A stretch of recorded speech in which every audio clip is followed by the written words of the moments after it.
இது மகிமை நேரம். இயேசு கிறிஸ்து எளிதான நாமத்தினாலே இந்த 3வது நாளிலும் உங்களை நான் வரவேற்கின்றேன். இந்த வாரம் முழுவதுமாக நாம் உயிர்த்தெழுந்த ஆண்டவர் தரும் பாக்கியங்களை பற்றி நாம் தியானித்து வருகின்றோம். இந்த 3வது நாளிலே அவர் நமக்கு என்ன பாக்கியத்தை தர இருக்கின்றார்? நம்முடனே கூட அவர் இருக்கும் ஒரு பெரிய பாக்கியத்தை அவர் நமக்கு தந்திருக்கின்றார்.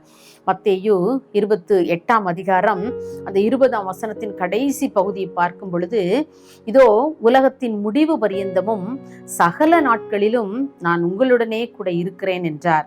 உயிர்த்தெழுந்த ஆண்டவர் சொல்லுகிறார், என் பாடுகள் என் பணிகள் எல்லாம் நான் முடிச்சிட்டேன். பிதா எனக்கு என்னென்ன வேலைகளை எல்லாம் தந்தாரோ அந்த பிதாவின் வேலைகளை எல்லாம், அவருடைய சித்தத்தை எல்லாம் நான் நிறைவேற்றி விட்டேன், இது போதும் அப்படின்னு சொல்லி ஆண்டவர் இருக்கவில்லை. நான் அந்த எண்ணத்தோடு அவர் இல்லாமல் தம்முடைய பிள்ளைகளை பார்த்து அவர் கூறுகின்றார், நான் எப்போது உங்களோடு கூட இருக்கிறேன். நான் என்றைக்கு பிதாவின் சித்தத்தை எல்லாம் அவர் எனக்கு என்ன சொன்னார் அந்த கட்டளை எல்லாம் நான் நிறைவேற்றி முடிச்சிட்டேன், இன்னும் முடிஞ்சுது, என் காரியம் எல்லாம் முடிஞ்சுது அப்படின்னு சொல்லி அவர் பரலோகத்துல பிதாவின் பக்கத்துல போய் உட்கார்ந்துட்டு நம்மளையெல்லாம் கண்டுக்காம இருக்கிற தேவன் அவர் அல்ல. அவர் உயிர்த்தெழுந்த பின்பும் பிதாவின் இடத்திலே நமக்காக இன்றைக்கும் இப்பொழுது வரைக்கும் நமக்காக அவர் பரிந்து பேசிக்கொண்டே இருக்கிறார். அவர் சொல்லுகிறார், நான் உங்களோடு கூட இருக்கிறேன். உயிர்த்தெழுந்து நான் என் பிதாவின் பக்கத்திலே போய் உட்கார்ந்ததுனால உங்களுக்கு ஒரு பிரயோஜனம் இல்லைல்ல. இன்னைக்கு உட்கார்ந்து நம்மளோட பரிந்து பேசி கொண்டிருக்கிறவராக மாத்திரமல்ல, அவர் திரித்துவ தேவனாக ஆவியாக அவர் நம்மோடு கூட இருக்கிறார். தான் சொல்லுறார், உலகத்தின் முடிவு பரியந்தம் கடைசி வரைக்கும் சகல நாட்களிலும் நான் உங்களுடனே கூட இருக்கிறேன் என்று சொல்லி ஆண்டவர் இந்த உயிர்த்தெழுந்த நாளிலே நமக்கு ஒரு வாக்கு கொடுக்கிறார். நான் உங்களோடு கூட இருக்கிறேன். இந்த உலகம் எப்போ முடியுமோ, அல்லது உங்களுடைய வாழ்க்கையின் பயணம் இந்த உலகத்துல எப்போது முடியுமோ அது வரைக்கும் நான் உங்களோடு இருக்கிறேன் என்று சொல்கிறார். ஆனா நாம அந்த வார்த்தையை நம்புறது இல்லைல்ல. அநேக வேளைகள்ல நம்ம சந்தேகப்படுறோம், அநேக வேளையில பயப்படுறோம், அநேக வேளையிலே நம்ம கலக்கமுற்றவர்களாக இருக்கிறோம். ஏன்? நம்முடைய உயிர்த்தெழுந்த வல்லமை நாம் பெற்றுக்கொள்ளாததுனாலே.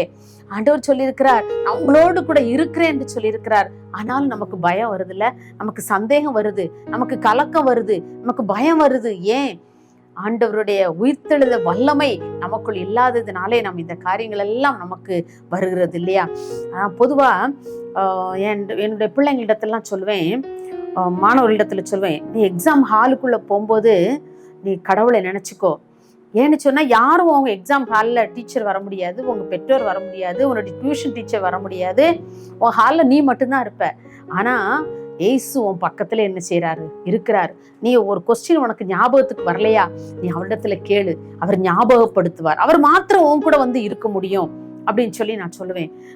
எனக்கு அன்பானவர்களே, மாணவர்களுக்கு மாத்திரம் அல்ல, அந்த எக்ஸாம் ஹாலில் மாத்திரம் அல்ல, நம்ம எல்லாருக்கும், ஒவ்வொருவருக்கும், நம்முடைய குடும்பத்துல, நம்முடைய குடும்ப வாழ்க்கையிலே உயிர்த்தெழுந்த ஆண்டவர் நம்முடைய வேலை ஸ்தலங்களில் ஆனாலும் சரி, நம்முடைய குடும்பங்களில் ஆனாலும் சரி, அவர் நம்மோடு கூட இருக்கிறேன் என்று சொல்லி அவர் நமக்கு வாக்கு பண்ணி இருக்கிறார். வாக்கு பண்ணின தேவன் அதை நிறைவேற்றுவதிலே மிக கவனமா இருப்பார். எனவே நாம் சோர்ந்து போக வேண்டாம். அப்போ அவர் நம்மோடு கூட இருக்கிறார் என்ற வாக்கியத்தை நாம் திரும்ப திரும்ப நம்முடைய வாழ்க்கையில் நாம் சொல்லிக்கொண்டே இருக்க வேண்டும். என்னுடைய வாழ்க்கையில் நான் அதான் சொல்லுவேன், ஏதாவது ஒரு இடத்துக்கு தனியா போக வேண்டிய சூழ்நிலை வந்தாலும் கூட, ஏசப்பா நீங்க என் கூட வர்றீங்க. இப்போ உங்க கரத்தை பிடிச்சு, எப்படி ஒரு சின்ன குழந்தை நான் எங்கேயாவது போனேன்னா என் பேரன் என்னுடைய கரங்களை பிடித்து கொண்டே நடப்பான், கொஞ்சம் விட்டாலும் கூட ஓடி வந்து பிடிச்சுக்கிடுவான். அப்போ அதை நான் யோசிப்பேன், உங்க கைகள்ல நான் உங்க கைய என் பேர குழந்தை எப்படி என் கரங்களை பிடிச்சிட்டானோ அது போல அப்பா நான் உங்க கரங்களை பிடிச்சிருக்கேன்ப்பா, இப்ப நீங்க என் கூட நடந்து வர்றீங்க அப்படின்னு நான் பேசிட்டே ரொம்ப தூரம் நடக்க வேண்டிய சூழ்நிலைகள் வரும்போது, எஸ்பா நீங்க என் கூட வந்துட்டு இருக்கீங்க.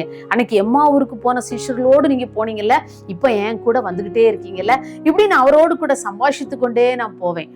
பாருங்க, அவர் நம்மோடு இருக்கிறார், நம்மோடு கூட நடக்கிற தேவனாக இருக்கிறார், நம்மோடு கூட சம்பாஷிக்கிற தேவனாக அவர் இருக்கிறார். இதை நாம் விசுவாசிக்க வேண்டும். அப்போதான் ஆண்டவர் நம்முடைய வாழ்க்கையிலும் பல கிரியைகளை அவர் செய்ய அவர் ஆயத்தம் உள்ளவராக இருக்கின்றார்.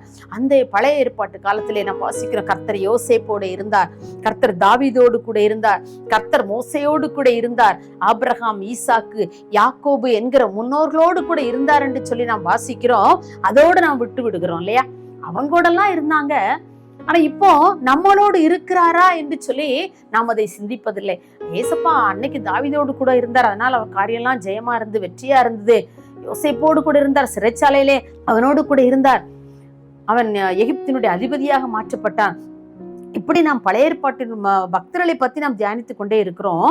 இன்றைக்கு நம்முடைய வாழ்க்கையிலே அவர் நம்மோடு கூட இருக்கிறாரா, நம்முடைய வாழ்க்கையிலே அவர் செயலாற்றுகிறாரா என்று சொல்லி நம்மை நாமே சோதித்து பார்க்க வேண்டும். நாம் அவர் செயலாற்ற நாம் இடம் கொடுத்து விட வேண்டும். இசப்பா, நீங்க என்னுடைய வாழ்க்கையை பொறுப்படுத்திக் கொள்ளுங்க என்று சொல்லி என்னுடைய வாழ்க்கையில் கூட சில வருஷங்களுக்கு முன்பதாக என் மகனுடைய திருமணத்தை ஒட்டி நான் ஆண்டவருடைய சமூகத்தில் ரொம்ப அழுதேன். ஆண்டவரே, எனக்கு ஒரு பெரிய மகனுடைய திருமணத்தை நடத்துவதற்கு எனக்கு பணபலம் இல்லை, எனக்கு எந்த உதவியும் இல்லப்பா, எனக்கு நீங்க தான், எனக்கு எல்லாத்துக்கும் நீங்க எல்லாம்னு சொல்லி நான் ஆற்றல முழங்கால் பண்ணிட்டு நான் அப்படி கண்ணீரோடு நான் ஜெபித்து கொண்டு ஆண்டவருக்கு வாக்கு கொடுத்த, நான் உன்னோடு இருந்து நான் செய்யும் காரியம் பயங்கரமா இருக்கும் என்று சொல்லி அந்த வாக்கை நான் பிடிச்சிட்டேன். ஏசப்பா, நீங்க எனக்கு கொடுத்துருக்கீங்க, என்னுடைய வாழ்க்கையில நீங்க என் கூட இருந்து நீங்க செயலாற்ற போறதற்கான, அதுக்கப்புறம் நான் எந்த பயமோ எந்த கலக்கமோ எந்த பதட்டமோ இல்லாம என்னுடைய மகனுடைய திருமண காரியங்கள் எல்லாவற்றையும் நான் செய்ய முடிந்தது.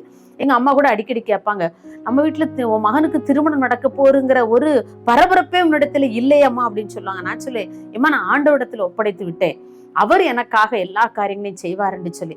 அப்படி நம்முடைய வாழ்க்கையில நம்ம அவருக்கென்று அவர் என் கூட இருக்கிறாரு அப்படிங்கிற நம்பிக்கையோடு நாம் வாழ முற்படும் பொழுது ஆண்டவர் நம்முடைய வாழ்க்கையிலே பல காரியங்களை அவர் செயலாற்ற வல்லவராயிருக்கிறார். ஆகவே எனக்கு அன்பானவர்களே, உயிர்த்தெழுந்த ஆண்டவர் நம்மோடு இருக்கும் பொழுது நாம் ஏன் கலங்க வேண்டும்? நம்ம கலங்குறது வீண், அதனால ஒரு பிரயோஜனமே இல்லை. நாம் பயப்படுறது வீண். ஏன்? நம்ம பயப்படுறதுனால ஒரு காரியமும் ஆகுவது இல்லை.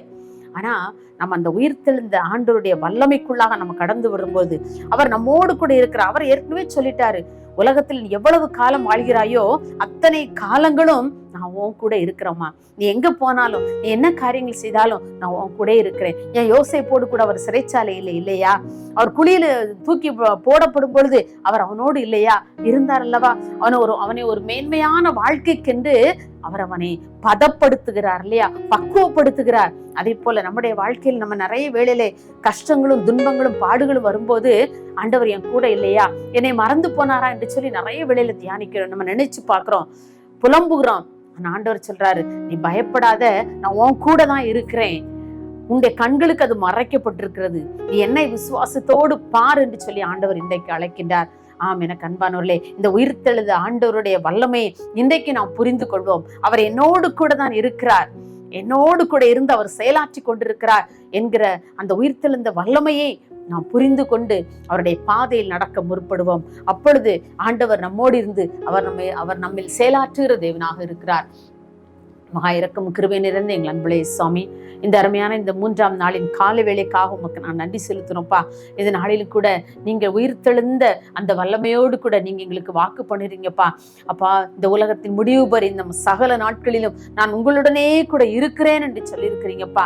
ஆமாண்டவரே, நாங்கள் அதை நிறைய வேளைகளை விசுவாசிக்காம ஆண்டவரே சந்தேகத்தோடு எங்களுடைய வாழ்க்கையின் பாதையில் நாங்கள் பயணித்து கொண்டே இருக்கிறோம். ஆண்டவரே, அப்பா, நீங்க எங்க கூட தான் இருக்கிறீங்க, என்னுடைய வாழ்க்கையின் ஒவ்வொரு படியிலும் நீங்க எங்களோடு கூட வர்றீங்க என்பதை நாங்கள் புரிந்து கொள்ளவர்களாக ஆண்டவரே, எங்களுடைய ஆத்மீக கண்களை திறந்து நாங்கள் பார்க்கிற பிள்ளைகளாக ஆண்டவரே நீங்க எங்களோடு கூட இருக்கிறீங்க என்ற உம்முடைய வல்லமையை புரிந்து கொள்ளும்படியான என்னுடைய ஆத்ம கண்களை கர்த்தர் நீங்க திறக்கும்படியா நாங்கள் ஜெபிக்கிறோம் ஐயா. ஆண்டவரே, நீங்க எங்களோடு கூட இருக்கிறதற்காக உமக்கு நாங்கள் நன்றி செலுத்துறோம் ஐயா. நான் மரண இருளின் பள்ளத்தாக்கிலே நடந்தாலும் பொல்லாப்புக்கு பயப்படேன், ஏன் தேவரீர் என்னோடு கூட இருக்கிறீர் என்று சொல்லி அன்றைக்கு சங்கீதக்காரன் சொன்னானே, அதே போல எங்களுடைய வாழ்க்கையில என்ன பள்ளத்தாக்குகள் வந்தாலும் மேடுகள் வந்தாலும் ஆண்டவரே கரடு முரடான பாதைகள் வந்தாலும் எல்லாவற்றிலும் நீங்க எங்க கூட இருக்கிறீங்க, என்னுடைய கரத்தை பிடித்து நடத்துகிறீங்க என்கிற விசுவாசத்தை எங்களுக்கு தந்து எங்களை வழி நடத்த போவதற்காக உமக்கு நன்றி செலுத்துகிறோம். இயேசுவின் நாமத்தில் பிதாவே, ஆமேன்.